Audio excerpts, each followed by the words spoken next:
Hi everybody. Today I'd like to get into something that's helped a lot of students over the years, and hopefully it will help you too. So the circle of fifths, a lot of us learned C add a sharp, G add a sharp, D. Like we learned it for more sharps and flat, the order of sharps and flat, which is fine. But I've learned over the years that one of the most valuable things for students to learn is the 5-1 resolution in all the keys in the context of the circle of fifths, so they can relate it to the pieces they're learning. So this is how it works. We start, the first step is start on C major, for example, with your pinky on middle C. So just a straight triad. And then you're going to turn that into a dominant chord. So you're going to add the seventh, the seventh below the root. So it's now a 5-7 chord, it's a C7. So it's a 5 of F, then you resolve it to the nearest version of F, in this case. F becomes F7, and then that's the 5 of B flat, you resolve it to the nearest version of B flat, and then B flat becomes B flat 7, which is now the 5-7 of E flat, etc.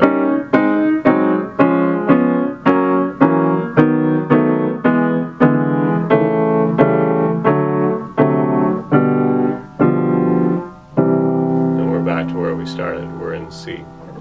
So that just went through all the keys using 5 of or 5-7 to 1 resolutions. So the first step would be just to learn that with a metronome. I usually have the metronome on 2 beats each, so like 1, 2, 1, 2, and then working on those resolutions. And then you can like have, you can do patterns. So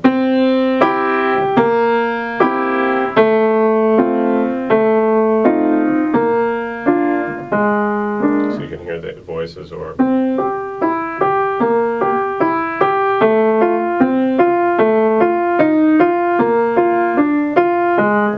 so however you want to do that. There's tons of options to do that. A lot of times will have the students sing the voices, so it's like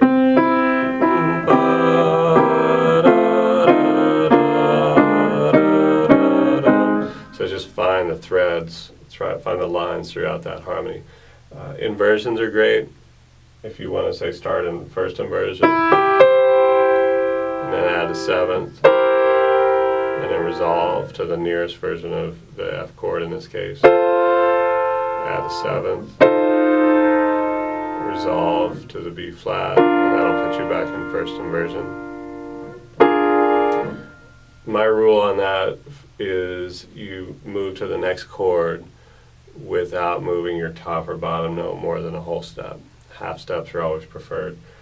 And then you can do, starting on the fifth,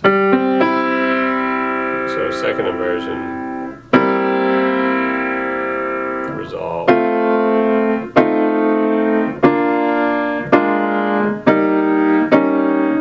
so there's a bunch of ways you can do this.